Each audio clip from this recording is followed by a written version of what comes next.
Axure RP 10 recently launched 3 major new feature improvements for 2024, making prototyping work more efficient. Today, let's learn about them. First, the first feature is to select widgets above other widgets.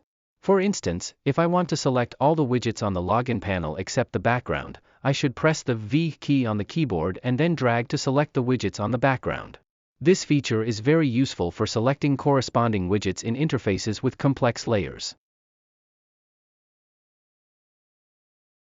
The second feature is to directly embed widgets into a new dynamic panel.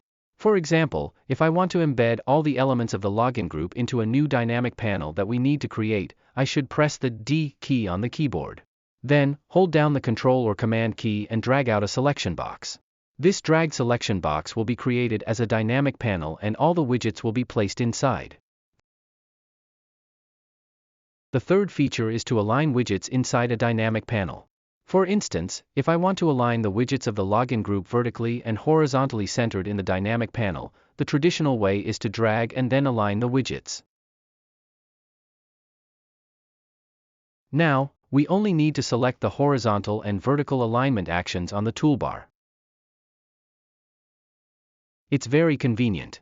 Alright, that's it for today's tutorial.